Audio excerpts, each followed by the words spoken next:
Recycling doesn't mean giving up aesthetic quality.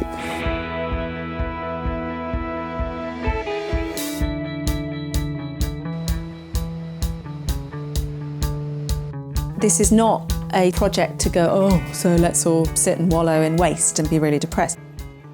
There's always something new to learn. It's a kind of frame that was literally rescued from the landfill. The idea of stripping off and show to designers what there is involved in making and covering and upholstering a sofa. It's not obvious look. Now we're going to have a look inside. We look at this bit of bulky waste that we've retrieved, and we all, on one day, took it apart. And that in itself was an education.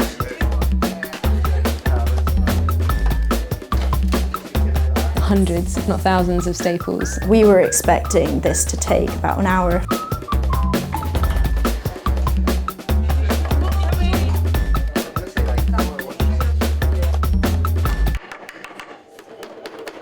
Four designers plus two upholsterers to pull this thing apart.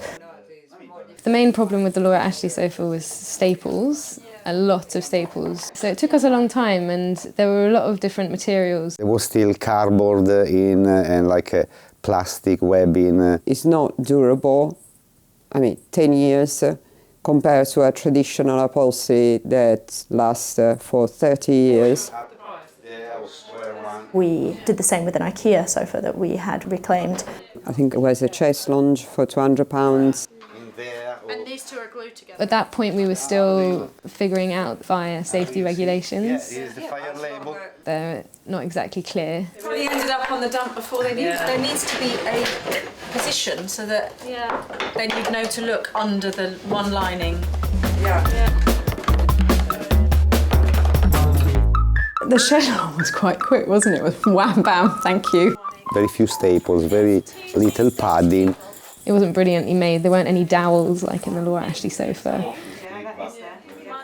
To do something that is so cheap, you need to cut the corners in many ways. To be fair on that, their concepts of new cover was all working.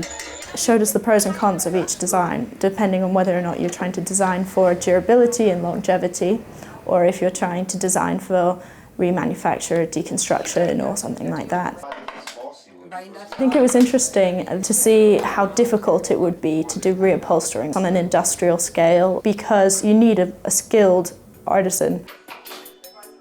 How do we get over this fire issue? The fact that we all sat down on a round table discussion with manufacturers, recyclers, waste managers alike, and us designers, and there was really good debate.